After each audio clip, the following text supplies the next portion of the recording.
Hi, this is Pastor Josh from First Baptist of Queen. Thank you for joining us on our Wednesday night study, verse by verse walkthrough of the entire Old Testament. Tonight we are returning to 1 Samuel, starting in chapter 26. David on the run from Saul, verses 1 and 2. Then the Ziphites came to Saul at Gibeah, saying, "Is not David hiding himself on the hill of Hachilah, which is on the east of Jeshimon?" So Saul arose and went down to the wilderness of Ziph with 3,000 chosen men of Israel to seek David in the wilderness of Ziph. So David was hiding near the Ziphites, just as he was back in chapter 23. And just like then, the Ziphites again betrayed David to King Saul. Now remember, the Ziphites were of the tribe of Judah. Ziph had been the grandson of Caleb. So these people were David's relatives, but they had apparently had no familial loyalty to David. They were far more loyal to King Saul than they even thought about being loyal to their relative David. The last time that David and Saul had faced each other, Saul had confessed his error in chasing after David. Now that some time has passed outside of each other's presence, and Saul permits himself to stew in his own assumptions so much that when new info arises about David's whereabouts, he cannot help but assemble a posse. And again, as previously, he doesn't call up the entire army, which he had done at one time, but this time he calls out his select group of presumably exceptionally skilled fighting men. These were possibly his most elite trackers or soldiers. And from Saul's perspective, David had found so many ways to escape his grasp throughout all these years that he didn't want it to happen anymore. David may have had only about 600 men, as we believe he did, because he references that in the next chapter. I mean, all the way back in 1 Samuel 23:13, and then in the next chapter in 1 Samuel 27:2. So then Saul has 3,000 against David's 600. And that doesn't seem like much of a fight until you consider how skilled David himself was in battle and how God had been guiding and protecting David at every point. So, even with such a numerical advantage, Saul may have felt fairly ill-equipped. Verse 3, "And Saul encamped on the hill of Hachilah, which is beside the road on the east of Jeshimon. But David remained in the wilderness. When he saw that Saul came after him into the wilderness, David sent out spies and learned that Saul had indeed come. Then David rose and came to the place where Saul had encamped, and David saw the place where Saul lay, with Abner, the son of Ner, the commander of his army. Saul was lying within the encampment, while the army was encamped around him. Saul had enough information from the Ziphites to come fairly close to where David actually was with his men and their families. However, the information from the Ziphites was not so specific as to name the exact location of David's camp. They probably saw some kind of large group moving off in the distance. So David then sent out spies to do some recon and discover if this was indeed Saul's group coming in pursuit. Again, David is quite courageous. Instead of retreating from his group, he actually brings them closer to Saul's camp. David came so close that he was able to see the individual soldiers lying asleep in the camp. He was even able to distinguish which one of the men lying on the ground was Saul and which one was his army commander. Notice the description. Saul and Abner were lying asleep with the entire group of 3,000 fighters encircling them on all sides. So David did himself gather fairly close to Saul and his group and his special group, Saul's special group of men, of 3,000 men. David gets really close to them. Now, I would have been pretty nervous to come that close to so many people out to kill me, but David did not flinch to walk up to the outskirts of Saul's camp. Verse 6.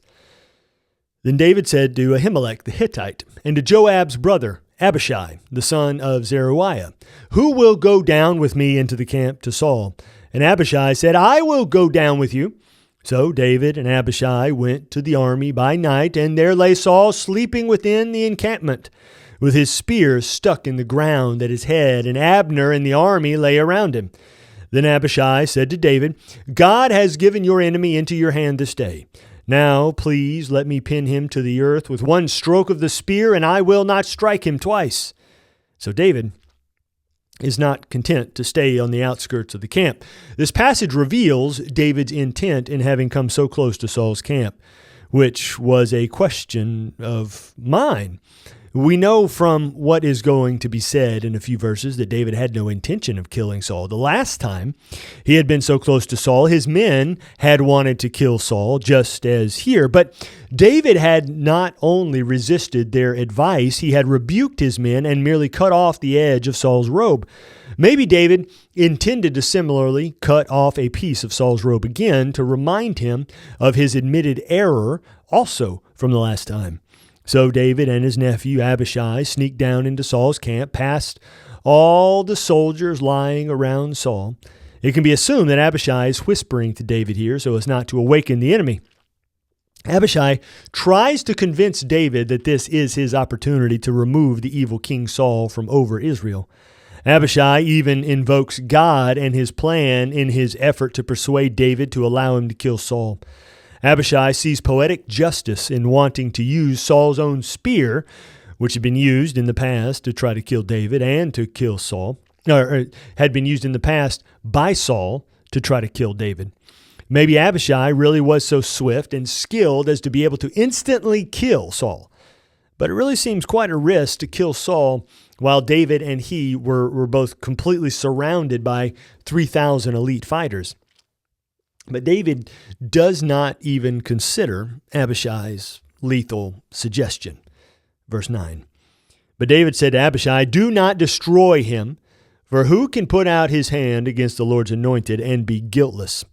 And David said, as the Lord lives, the Lord will strike him, or his day will come to die, or he will go down into battle and perish. The Lord forbid that I should put out my hand against the Lord's anointed. But take now the spear that is at his head and the jar of water, and let us go. So David took the spear and the jar of water from Saul's head, and they went away. No man saw it or knew it, nor did any awake, for they were all asleep, because a deep sleep from the Lord had fallen upon them. So David, again, protects Saul from one of his men reaching to strike Saul to kill him. David's reasoning is because the Lord had anointed Saul for his position. And since the Lord put Saul in place, then no mere man should remove him. This is very reminiscent of Mark 10:9 that says, what therefore God has joined together, let not man separate. We should always be resistant to remove or work against something that the Lord has put into place. We should trust that if the Lord placed something, then he will remove or move it in his timing. To attempt to undo what God has done is to actively work against the work of the Lord. And this is something that David simply will not do, nor will he allow anyone under his influence to do it either. So he tells Abishai to allow God to handle the situation and to go ahead and grab both Saul's spear and water jar. This will serve as a reminder to Saul of David, again, sparing his life when he had easy opportunity to take it. And even if both David and Abishai were exceptionally skilled at silently sneaking through the camp, they were supernaturally aided. God had again intervened to protect David by keeping Saul's troops asleep in a similar way that he had made Adam fall into a deep sleep when he had made Eve. Verse 13. Then David went over to the other side and stood far off on the top of the hill with a great space between them. And David called to the army and to Abner the son of Ner, saying, will you not answer, Abner? Then Abner answered, who are you who calls to the king? And David said to Abner, are you not a man who is like you in Israel? Why then have you not kept watch over your lord the king? For one of the people came in to destroy the king, your lord. This thing that you have done is not good. As the Lord lives, you deserve to die, because you have not kept watch over your lord, the Lord's anointed. And now see where the king's spear is and the jar of water that was at his head.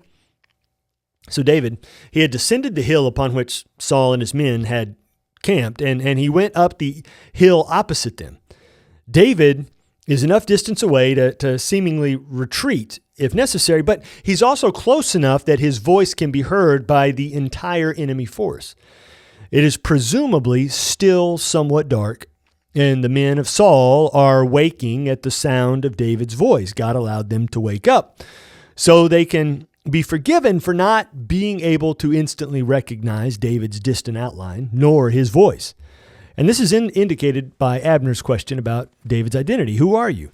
Then David casts his severe accusation on the men with Saul rather than specifically on Saul himself, because the word you all throughout David's little speech here is plural. So David is accusing all of Saul's soldiers of neglect. Their job while the king slept was to protect him, and yet they all failed as the king's declared enemy walked right up to the sleeping king unhindered. Such an overt failure of duty should have indeed required their lives, but immediate punishment is driven from Saul's memory at the current revelation. And Saul again is missing something that was held close to him. Verse 17. Saul recognized David's voice and said, "Is this your voice, my son David?" And David said, "It is my voice, my lord, O king." And he said, "Why does my Lord pursue after his servant? For what have I done? What evil is on my hands?" So even though David had been addressing Abner and the soldiers, it is Saul who is the one who responds. Maybe Abner had nothing to say in response to his obvious lack, or maybe Saul's response did not give Abner enough time to respond. Notice that even though Saul is so actively pursuing David to kill him, here, just as he was physically woken up, he also seems to have been spiritually woken up. Saul's first words were used to call David my son. And he does this in full hearing of his own men. Saul doesn't care about decorum, both in the timing of his response and in the call of David as his son. There is also much revealed in how David addresses Saul this time compared with last time. Because back in 1 Samuel 24:11, when David revealed himself to Saul from the cave, David referred to Saul as my father. But here, David is a little more formal by referring to Saul as king. David does not bring back the familiar language that he had used previously. Maybe he recognized that he and Saul were never going to have the relationship that they had had before. He tries to remind and emphasize to Saul that he had done nothing evil to deserve such a pursuit unto death. It is a great revelation of David's character to resist retribution each time he is given the opportunity, and each time his men tried to convince him of it. But just as Saul did not let Abner respond, David does not let Saul respond to his questions. Verse 19, David continues to speak. "Now, therefore, let my lord the king hear the words of his servant. If it is the Lord who has stirred you up against me, may he accept an offering. But if it is men, may they be cursed before the Lord, for they have driven me out this day, that I should have no share in the heritage of the Lord, saying, Go serve other gods. Now, therefore, let not my blood fall to the earth away from the presence of the Lord, for the king of Israel has come out to seek a single flea like one who hunts a partridge in the mountains." David, he may have known full well that Saul was not being guided by the Lord, but at least in his explanation, he admits that very possibility. David is not so deep in his pride here at this point as to assume to know and understand all the works of the Lord. So at least it seems that David is willing to consider the possibility that the Lord has a hand in leading Saul out in pursuit of him. But then he wants Saul to at least consider that he by something other than the Lord. And if anything other than the Lord is leading Saul to pursue David with such deadly fervency, may they be cursed before the Lord. This is extremely harsh language, and it is very eternally permanent. David tells Saul that he is being forcibly removed from his inheritance and away from his opportunity to worship the Lord in the traditional way. It is as though he were being told to go and worship any other fake god out in their own lands. Then David seems to beg Saul not to continue to force him away from where God wants him to be. David considers himself to be not worth the time of the king of Israel. He is just a flea in comparison to the anointed king of Israel. He is just a calling bird on the mountain calling out to the great king.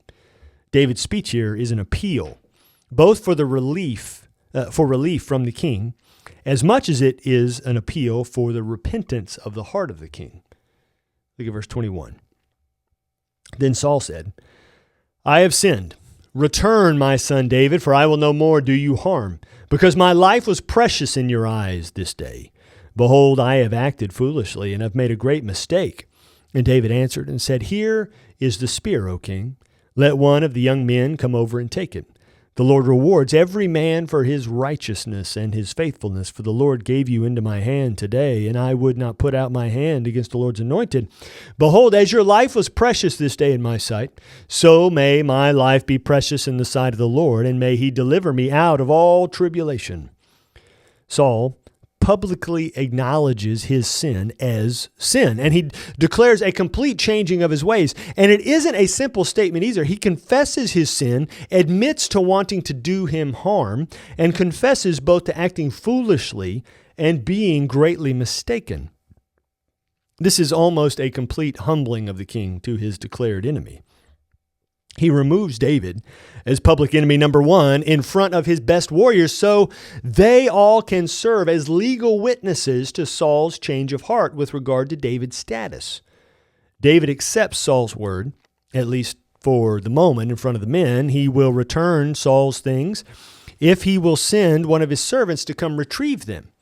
David does still state that he believes that being allowed to get so close to Saul was an allowance of the Lord. It's as though David being allowed to come so close to a vulnerable Saul was a test for David's character.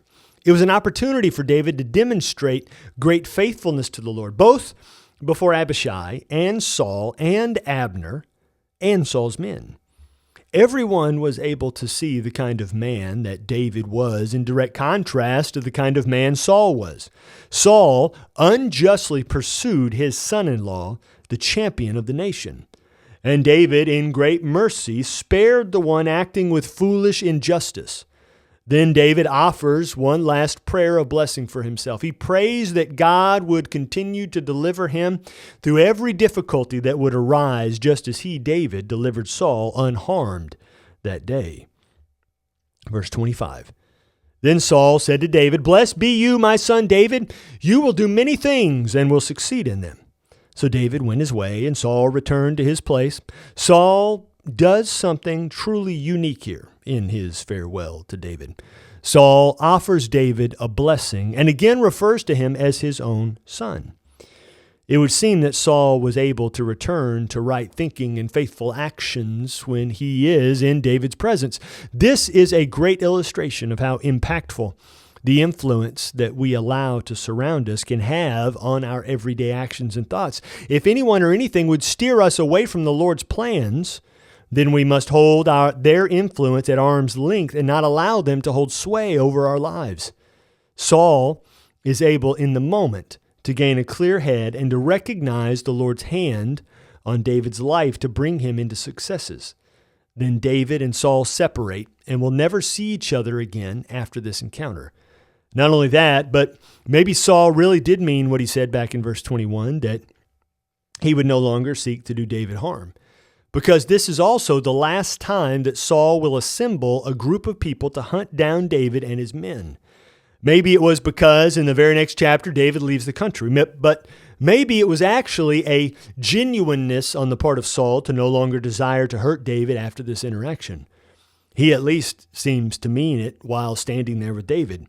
This doesn't mean even in the slightest that Saul is willing to repent of all his faithless actions and turn wholly back to the Lord, because he does nothing of the sort. In truth, he goes even further from the Lord's intentions in the next few chapters than he has thus far. So even though he doesn't turn back from the Lord, Saul does at the very least stop chasing David. 1 Samuel 27, starting in verse 1. Then David said in his heart, Now I shall perish one day by the hand of Saul. There is nothing better for me than that I should escape to the land of the Philistines. Then Saul will despair of seeking me any longer within the borders of Israel, and I shall escape out of his hand. So David arose and went over, he and the 600 men who were with him, to Achish, the son of Maacah, king of Gath. And David lived with Achish at Gath, he and his men, every man with his household, and David with his 2 wives, Ahinoam of Jezreel and Abigail of Carmel, Nabal's widow. And when it is told Saul that David had fled to Gath, he no longer sought him. So in spite of Saul's insistence that he would never seek to hunt down David, David doesn't seem to trust Saul. Saul had gone back on his word before, so David had no reason to trust him now. So David is going to do the seemingly unthinkable by going to seek refuge from a sworn enemy. David had gone to Achish previously when he had been alone. The first time he was fleeing from Saul in 1 Samuel 21. That was the time when he had left the priests at Nob, having been given the sword of Goliath. He had walked into Philistia with Goliath's sword, unsure of what was going to come next. And on that visit, he had been seized and brought before King Achish.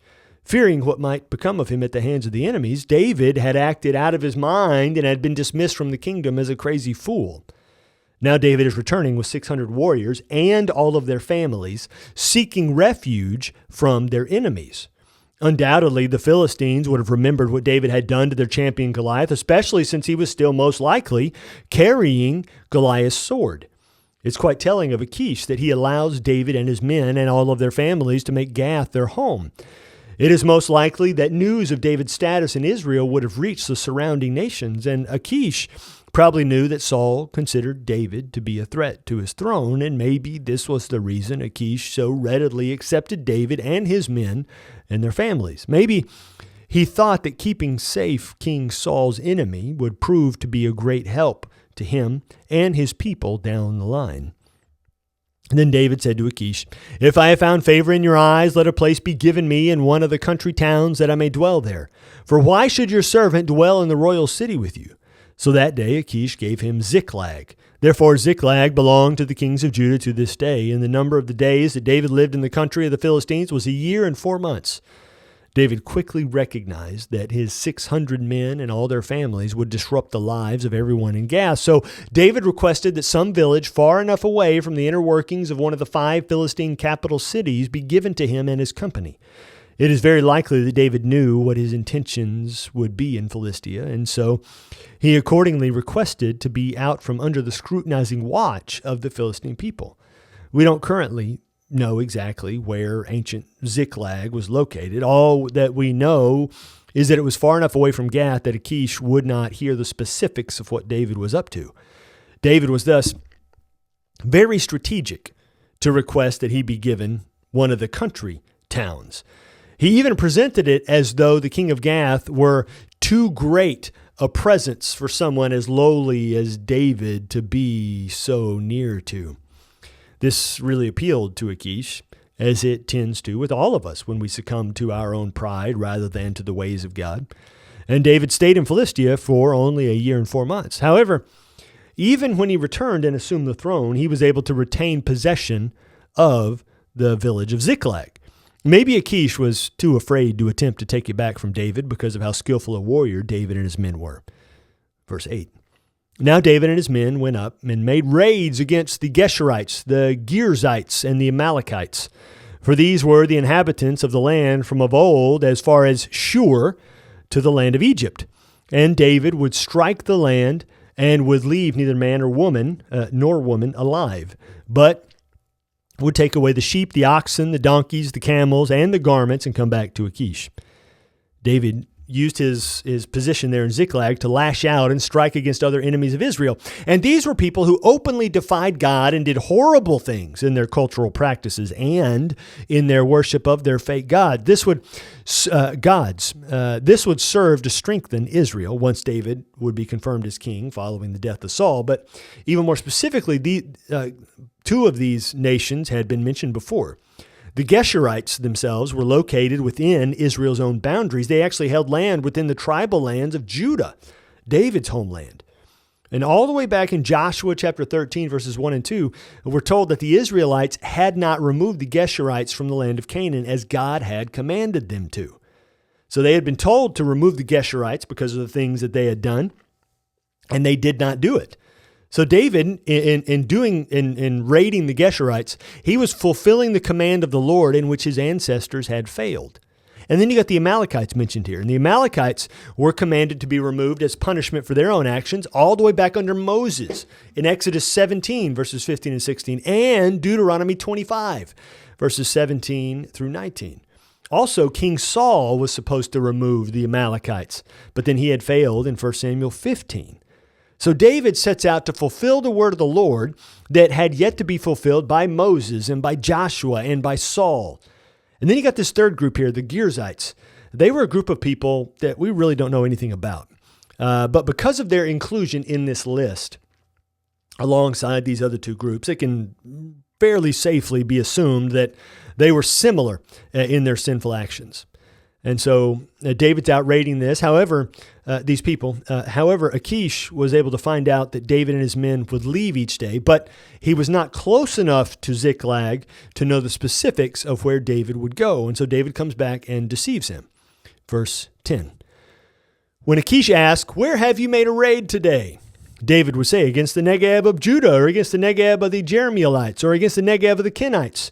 And David would leave neither man nor woman alive to bring news to Gath, thinking lest they should tell about us and say, "So has David done." Such was his custom, all the while he lived in the country of the Philistines. And Achish trusted David, thinking, "He has made himself an utter stench to his people Israel. Therefore he shall always be my servant." Now, the Negeb here, this means the southern region of Israel. And these groups were the ones occupying this southern region of Israel. These were Israelites. So David deceives Achish to think that he was killing Israelites when he was really fulfilling the plans of God that his predecessors had failed to do.